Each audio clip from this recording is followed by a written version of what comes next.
The show starts in 10, 9, 8, 7, 6, 5, 4, 3, 2, 1, go.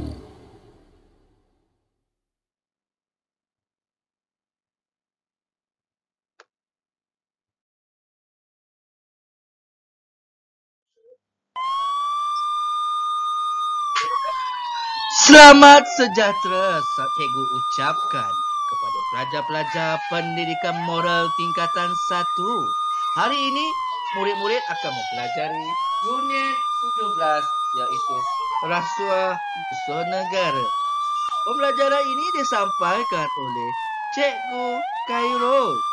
Murid jangan lupa share, like video ini dan tekan button subscribe. Jom belajar, jom.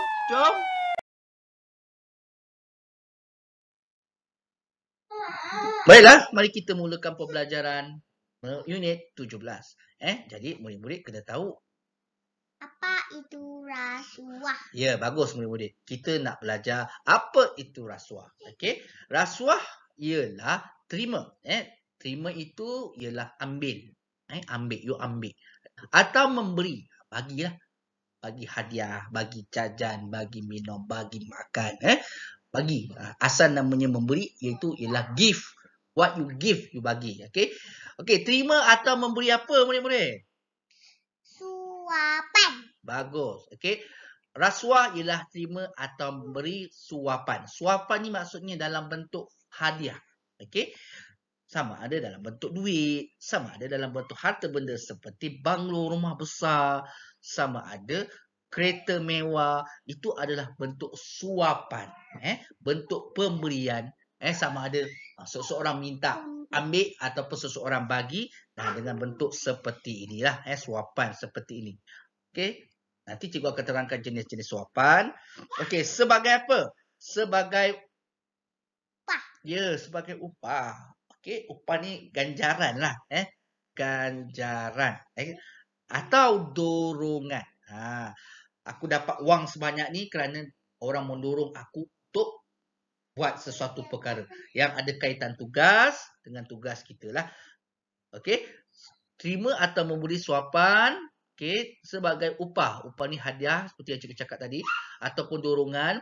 Untuk apa? Untuk melakukan. Melakukan ni maksudnya buat sesuatu atau tidak. Tidak melakukan sesuatu yang ada kaitan dengan tugas rasminya. Maksudnya yang ada kaitan dengan pekerjaan seseorang itu.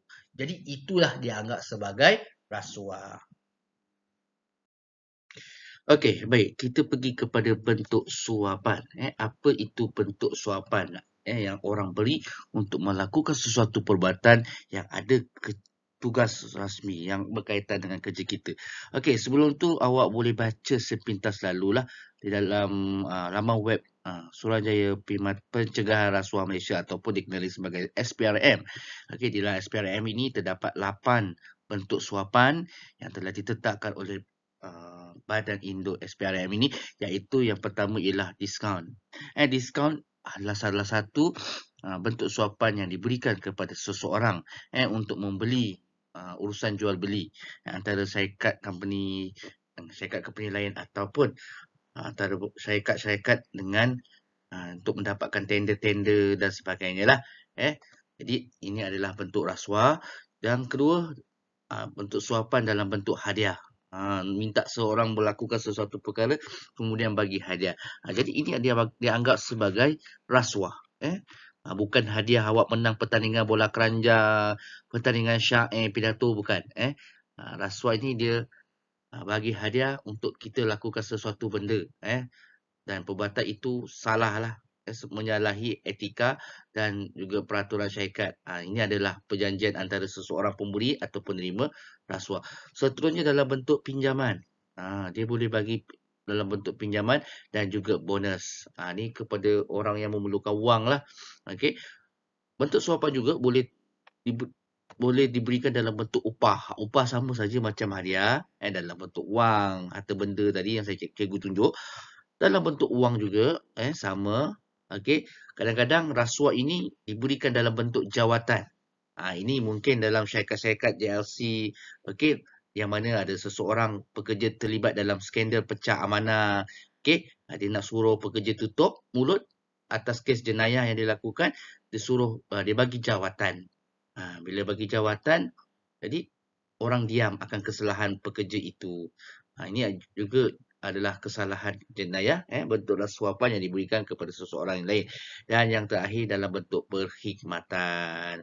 Jadi ini adalah bentuk-bentuk suapan ataupun rasuah yang diberikan kepada seseorang. Sama ada diterima, orang terima ataupun orang beri. Baiklah, kita teruskan pembelajaran dengan mengetahui kesalahan dan contoh perbuatan rasuah. Okey, yang kesalahan yang pertama terbagi kepada 4 lah. Yang itu menerima dan meminta dan menerima rasuah. Okey, awak nak orang bagi rasuah. Contoh bagaimana nak minta rasuah atau terima rasuah. Okey, yang pertama, contoh perbuatan rasuah yang pertama iaitu seseorang pengarah meminta wang suapan daripada seseorang kontraktor sebagai dorongan untuk memastikan syarikat milik kontraktor tersebut dipilih bagi melaksanakan projek pembinaan sebuah sekolah. Contohlah pengarah pelajaran negeri contoh. Nak bagi tender, diminta tender syarikat itulah. Okey. Dan dalam perbincangan kontraktor itu tak layak sepatutnya tapi dibagi juga. Kemudian diminta rasuah, minta wang, minta hadiah dan sebagainya. Kontraktor tu terpaksa bagi sebab nak dapatkan projek tersebut. So itu adalah salah satu bentuk jenayah rasuah.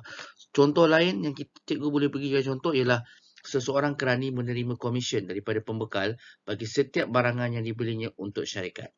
Okey, syarikat suruh beli barang. Okey, suruh beli barang.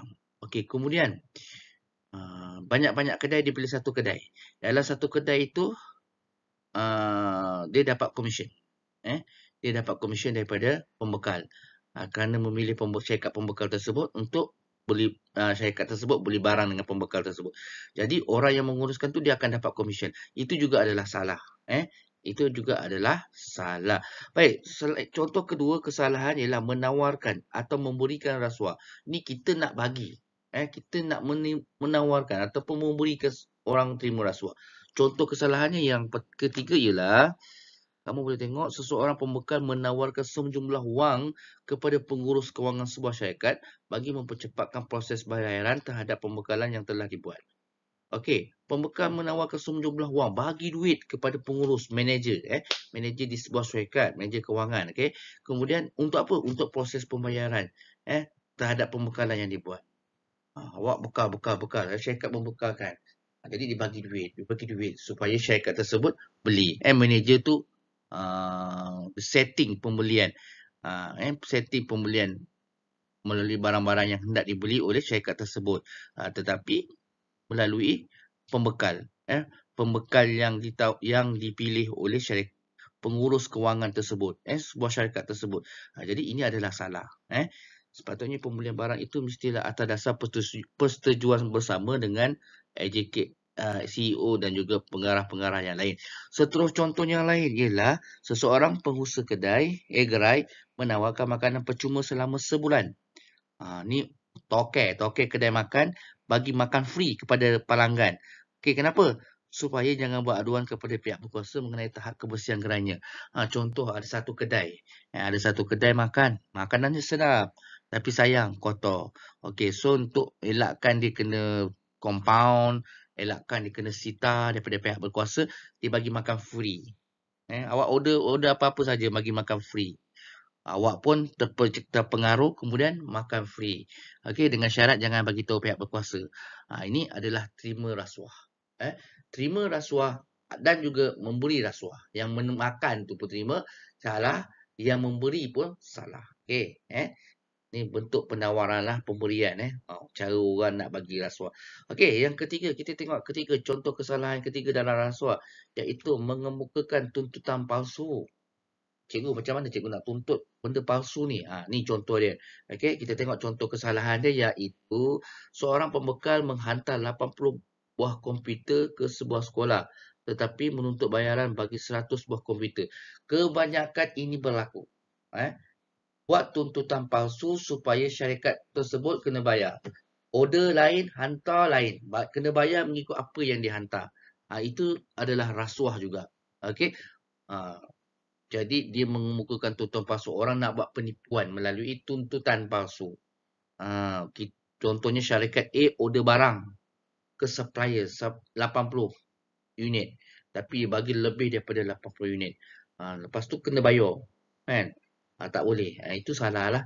Seterusnya, contoh lain iaitu seorang pekerja membuat tuntutan palsu berkaitan perjalanan rasmi ke luar daerah walaupun sebenarnya beliau tidak melakukan perjalanan itu. Ini melibatkan kebanyakan kesalahan ini melibatkan penjawat awam. Sekiranya terlibat dalam kursus, dalam bengkel, dalam aktiviti-aktiviti melibatkan program kesukanan ataupun melibatkan kerja di luar daerah seperti pegawai-pegawai rasmi untuk urusan negara di luar daerah ataupun negeri-negeri lain, maka memerlukan claim. Jadi ini juga boleh dianggap sebagai rasuah sekiranya membuat tuntutan palsu. Benda yang awak tak buat, kemudian benda yang kita tak buat, kemudian kita cuba minta untuk claim perjalanan. Buat duit perjalanan, tuntutan allowance, makan apa semua awak buat. Padahal awak tak pergi, awak tak makan, awak tak jadi pergi, cancel, awak demam masa tu. Awak minta tuntutan kepada majikan. So majikan akan bayar. Itu tak boleh. Itu dikira juga sebagai kesalahan dalam rasuah. Okey, baik. Contoh kesalahan dalam rasuah juga ialah menyalahgunakan kedudukan. Okey, ini salah guna kuasa. Salah guna kuasa. Senang cakap salah guna kuasa. Orang yang salah guna kuasa mesti terlibat dengan skandal rasuah. Apa contoh dia? Okey, kita tengok contoh dia. Okey, seorang pegawai kerajaan menyalahgunakan kedudukannya dengan memberikan projek kepada syarikat milik anaknya. Walaupun terdapat syarikat lain yang lebih berkelayakan. Ini tak boleh. Ini yang selalu berlaku di setiap negara. Apabila pegawai-pegawai kerajaan dia menyalahgunakan kuasa ataupun kedudukannya sebagai seorang bos. Kemudian dia nak bagi projek. Untuk pemberian projek, maka dia perlu buat mesyuarat untuk memilih syarikat yang lebih layak. Tapi dia tidak melalui syarikat, dia terus lantik syarikat milik anak dia. Orang ataupun keluarga dia ataupun kawan-kawan dia. Okey? Dengan menyalahgunakan dia punya kuasa itu. Itu dah dikira sebagai salah. Dan juga ada kaitan dengan skandal rasuah. Biasanya orang seperti ini dia akan dapat komisen. Orang seperti ini dia akan dapat upah, dapat suapan. Jadi tak boleh. Okey, salah. Dan contoh yang terakhir yang menyalahkan guna kuasa ataupun kedudukan iaitu seorang pengarah jabatan kerajaan menggunakan kuasanya untuk melantik syarikat milik isteri bagi mengusahakan kafeteria di bangunan pejabat. Sama juga, tak boleh juga. Okey, di bangunan kompleks kerajaan awak tidak boleh, walaupun awak adalah bos besar, pengarah, okey, awak tak boleh melantik mana-mana syarikat yang ada apa-apa kepentingan anda untuk berurusan dengan jabatan, okey, ataupun pejabatnya, tak boleh. Itu adalah salah. Contoh, cikgu ni adalah pengetua sekolah. Cikgu lantik syarikat isteri cikgu, contoh. Cikgu bagi contoh cikgu ni pengetua sekolah, cikgu lantik ataupun syarikat anak saudara cikgu, kafeteria, kantin, meniaga di situ. Sebenarnya tak boleh. Dia mestilah ada yang sebetulnya dia mestilah melalui rundingan ataupun mesyuarat ataupun perjumpaan. Okey, memilih 2-3 kali untuk menentukan syarikat mana yang berkelayakan untuk meniaga di premis kerajaan tersebut. Jadi ini semua adalah contoh-contoh kesalahan yang lebih ke arah rasuah. Terima rasuah, minta rasuah, tawarkan rasuah, bagi rasuah. Itu adalah kategori rasuah. Memang rasuah. Tetapi mengemukakan tuntutan palsu ada skandal rasuah. Serta menyalahgunakan kuasa dan kedudukan juga terlibat, ada kaitan dengan pemberian rasuah yang mana pihak berkuasa seperti SPRM perlu siasat.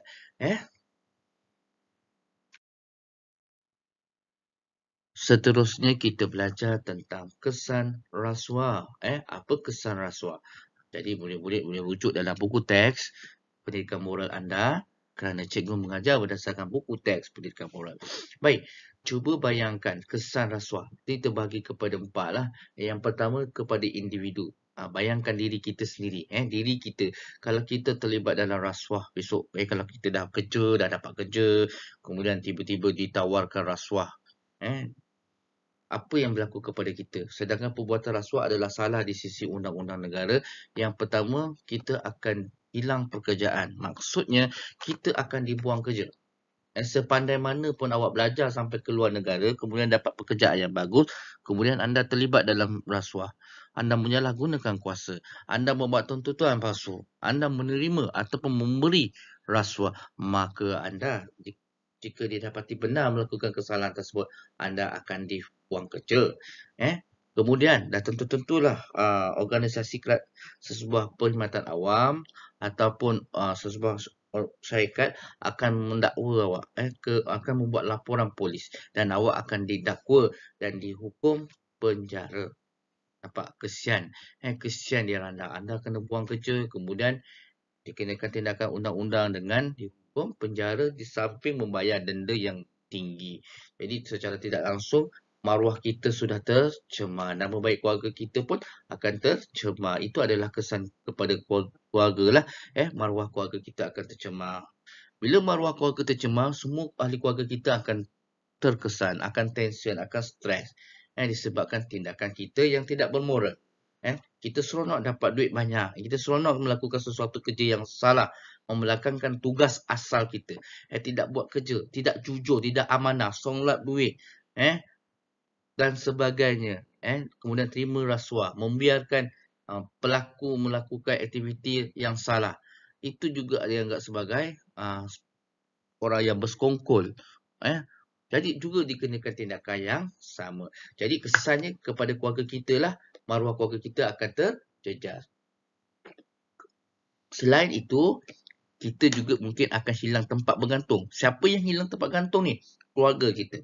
Kita dah di penjara, ahli keluarga kita tak ada siapa yang nak jaga. Tak ada siapa yang nak lindungi. Kesian. Nama baik keluarga tercemar. Keluarga kita disisihkan masyarakat. Masyarakat akan memandang hina kepada keluarga kita. Bayangkan kalau kamu ada anak-anak kecil, isteri tak bekerja. Kesian, mereka dihina dan tak tahu nak letak muka di mana. Anak-anak tak ada tempat bergantung. Siapa nak bagi makan kalau awak tak kerja, kalau awak tak ada penjara. Nak isteri terpaksa bekerja. Jadi jangan ambil rasuah. Rasuah kesannya sangat buruk. Yang ketiga kepada masyarakat lah. Masyarakat akan hilang kepercayaan dalam kalangan masyarakat. Sesuatu masyarakat akan hilang percaya kepada diri kita. Ke mana-mana orang kita pergi selepas menjalani hukuman penjara dan sebagainya, orang dah tak percaya pada kita. Kita buat baik macam mana pun orang tak akan percaya. Itu kesan buruk dia. Daripada masyarakat. Masyarakat pun tak boleh juga dipercayai. Dan harga barang dan perkhidmatan juga akan naik. Bayangkan orang miskin tak mampu nak beli ikan. Kerana harga ikan lagi mahal daripada harga ayam. Harga ikan lagi mahal daripada harga ayam. Bayangkan harga ayam boleh menaik, mencecah sebanyak RM10, RM20, RM9 lebih. Daripada harga asal RM7 lebih. Bayangkan, nak beli ikan tak mampu, beli ayam. Ayam pula tengah naik. Sama seakan-akan dengan harga ikan. Nampak tak? Ini kesan jika pemimpin negara terlibat dalam skandal rasuah. Melindungi penjenayah yang memberi rasuah juga menyebabkan masyarakat menjadi mangsa. Mangsanya melalui inilah. Melalui aktiviti jual beli ni. Tiada kawalan harga disebabkan kurangnya ataupun tiada pengawasan ataupun tidak cakda oleh menteri membiarkan kes ini sehingga menyebabkan harga sesuatu barang itu naik. Jadi salah satu sebab ianya juga berpunca daripada sikap tidak bertanggungjawab, tidak telus. Okey, oleh pimpinan negara.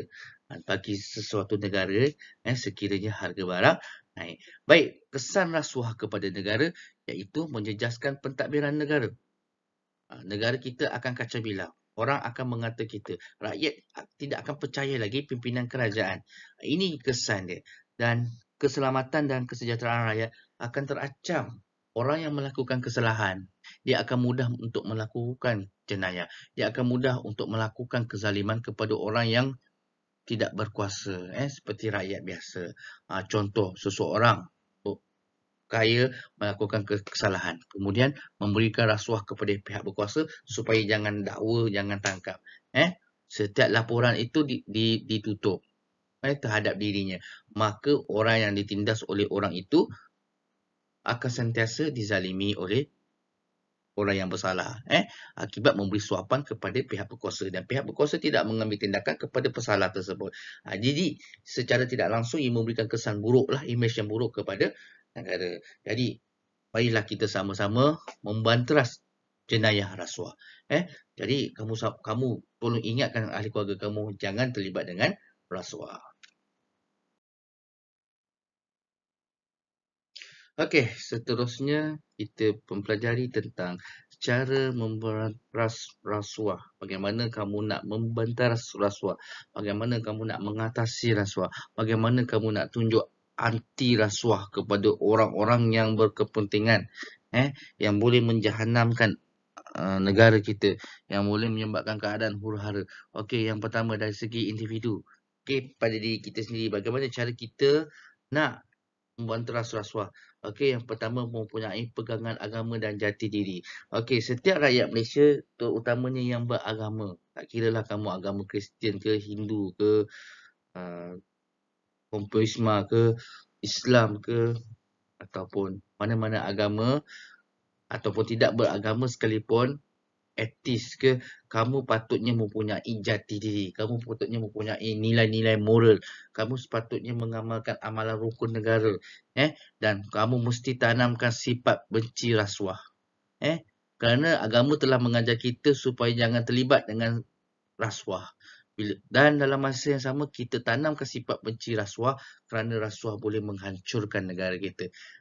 Jika tidak, jika kita terpengaruh dengan suapan yang diberikan, kamu rasa duit yang banyak itu dapat memberikan kebahagiaan kepada kamu, tapi kamu lupa bahawa kamu, jika didapati bersalah, kamu boleh dikenakan hukuman. Jadi bayangkan kesannya bagaimana buruk. Kita dah belajar kesannya. Baik, yang kedua, kepada masyarakat. Apa masyarakat perlu buat? Yang pertama, bersedia melaporkan sebarang kegiatan rasuah. Tidak menggalakkan amalan menyogok untuk memperoleh sesuatu. Maksudnya apa ni? Jika kamu nampak ketika kamu bekerja besok nanti, kalau ataupun sekarang ni kamu nampak ada kegiatan rasuah, ada orang paksa minta duit. Duit, aku dah tolong kau ni, kau bagi aku duit. Kau akan senang. Contoh, kawan minta, itu seolah-olah minta rasuah. Boleh buat laporan. Laporan kepada siapa? Laporan kepada guru lah, guru anda. Tetapi sekiranya kalau anda bekerja besok, sudah bekerja, terus laporkan kegiatan rasuah ini kepada majikan ataupun kepada badan induk SPRM lah. Kerana apa? Kerana kita tak mahu menggalakkan amalan menyogok ataupun memperoleh sesuatu yang mana boleh menjahanamkan syarikat yang ada kaitan dengan tugas rasmi dia. Jangan. Terus buat laporan. Itu langkah yang selamat. Bagaimana cara kerajaan untuk membanteras rasuah? Yang ketiga, ada 3 cara lah. Sebenarnya banyak, tapi 3 cara ni yang utama, iaitu melalui penguatkuasaan undang-undang. Melalui penguatkuasaan undang-undang inilah maka rakyat akan takut untuk menerima rasuah.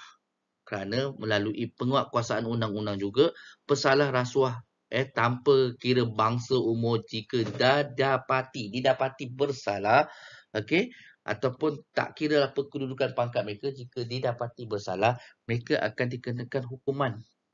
Hukuman atau denda yang lebih berat, terutamanya penjara. Ini contoh orang yang melakukan rasuah lah, terlibat dalam skandal rasuah. Dia akan pakai baju warna ni, saya ada tulis lokap SPRM. Ini di bawah bidang kuasa SPRM. bukan pihak polis. Okey, ni di bawah bidang kuasa SPRM. Jadi pihak SPRM akan buat siasatan terlebih dahulu dalam masa yang dalam tempoh itu, sebelum didakwa atau semasa didakwa dia masuk lock up dululah, masuk jail. Ni masuk jail. Kesian Kesian bagi orang yang terlibat dalam kes rasuah. Siapa suruh buat kan dah kena penjara. Yang kedua, apa yang kerajaan patut buat supaya melatih masyarakat tidak terlibat dalam aktiviti rasuah melalui aktiviti pendidikan pencegahan rasuah. Pendidikan pencegahan rasuah ini perlulah dipupuk bermula daripada sekolah kebangsaan, sekolah rendah sampai sekolah menengah, sampai ke peringkat universiti. Kerana orang yang mengambil rasuah ni tak kira umur, tak kira orang pandai ke orang cerdik, tak kira. Sedangkan orang yang mempunyai jawatan tinggi, berkelulusan tinggi pun rambang mata, sanggup melakukan kesalahan, sanggup terlibat dalam pecah amanah semata-mata terlibat dengan rasuah. Boleh terima rasuah, ambil rasuah, bagi rasuah.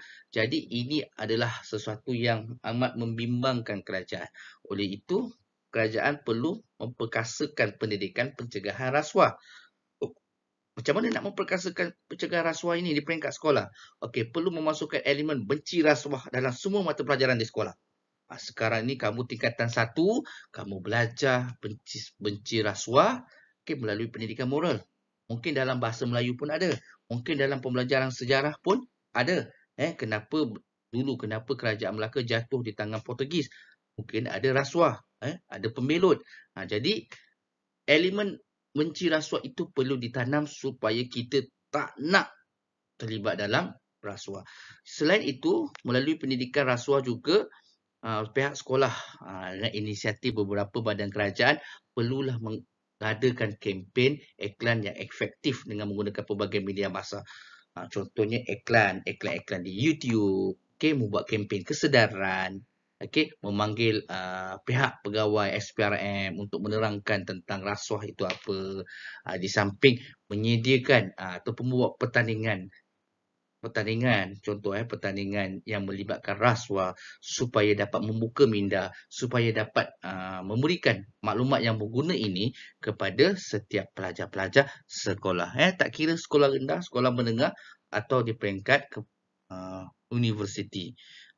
Seperti kenapa subuh peringkat nak kena bagi pendedahan ini? Kerana yang terima rasuah tak kira umur, tak kira pelajar itu pandai, pelajar itu tak pandai, tak kira pelajar orang itu berjawatan besar ataupun berjawatan kecil.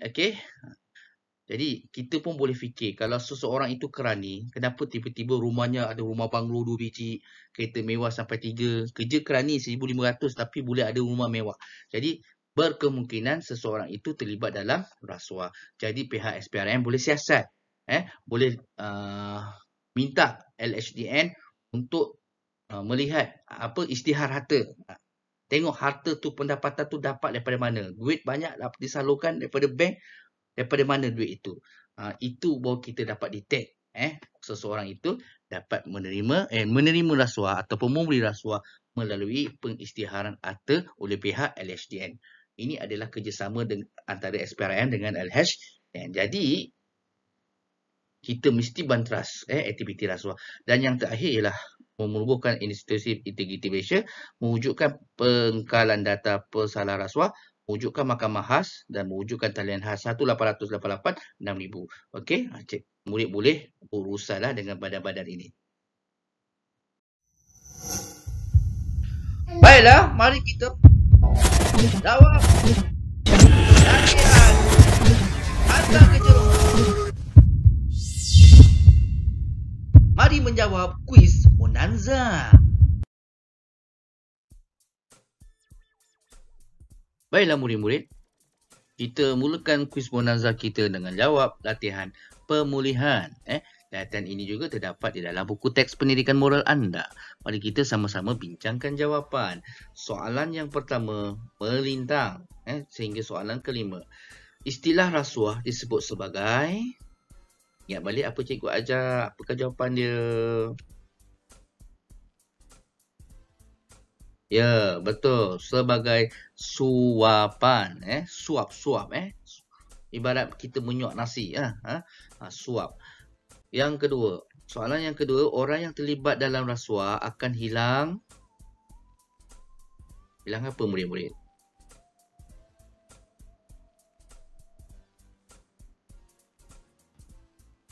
Ya, hilang maruah diri. Pandai, bagus, berani mencuba. Tahniah. Yang tak berjaya, cuba lagi.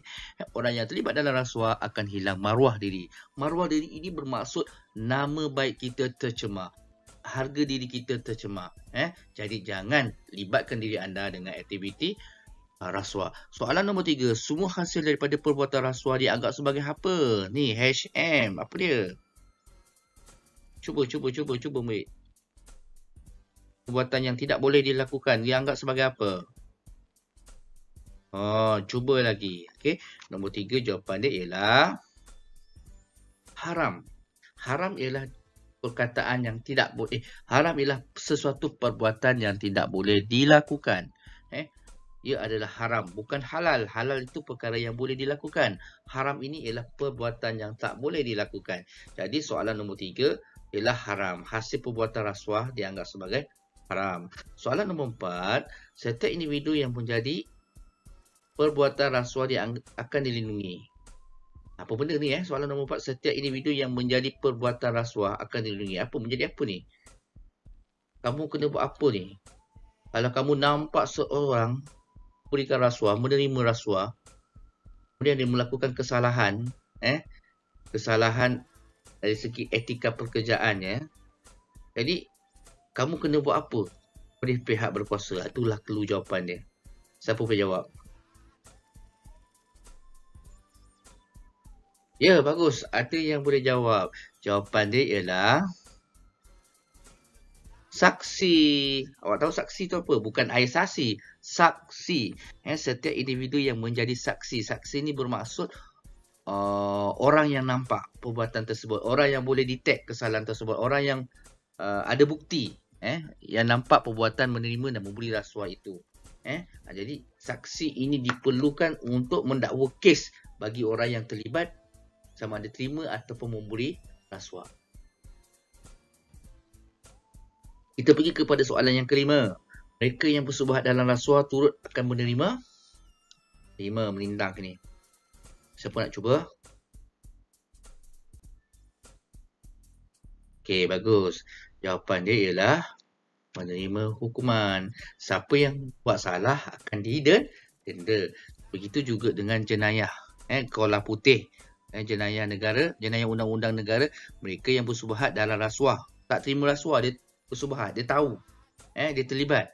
Jadi juga akan dikenakan hukum. Okey, kita tengok soalan 6. Menegak. Menegak maksudnya ke bawah lah. Sebagai pengawas sekolah. Ini adalah jenayah kepada kanak-kanak lah. Murid sekolah pun boleh terlibat jenayah rasuah. Jadi macam mana caranya kita tengok. Sebagai pengawas sekolah, Muhaimin mencatat setiap wang yang dikutip dan tidak menggunakan untuk kepentingan peribadi. Muhaimin seorang yang bersikap. Dia seorang pengawas. Dia kutip duit wang. Dia kutip wang daripada rakan-rakan dan tak menggunakannya untuk kepentingan peribadi. Maksudnya, contoh dalam kelas, cikgu suruh awak kutip duit kelas. Okey, untuk beli peralatan membersihkan kelas. Okey, awak bertanggungjawab kutip duit kelas dan simpan duit kelas itu. Okey, dalam masa yang sama, boleh tak awak menggunakan duit yang awak kutip? Tak boleh. Seandainya awak menggunakan juga duit itu, maka awak dah salah.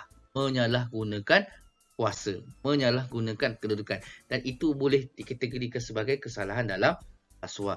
Jadi, apakah jawapan dia? Dalam konteks soalan nombor 6 ni. Mengutip dan tidak menggunakan kepentingan peribadi. Muhaimin dianggap sebagai bersikap apa? Seorang yang tidak menipu. Jujur. Kita panggil apa? Amanah. Tahniah, bagus. Jawapan dia amanah. Okey, soalan nombor 7. Semua pihak akan berasa apa sekiranya kita terlibat dalam rasuah? Rasa apa kalau kita terlibat dalam rasuah ni? Mak ayah awak rasa apa? Keluarga kita rasa apa? Mana jawapan dia ni? Rasa Malu. Bagus. Tahniah. Jawapan nombor 7 ialah malu. Okey, soalan nombor 8. Nama ringkas bagi agensi yang bertanggungjawab membenteras gejala rasuah. Ini adalah akronim daripada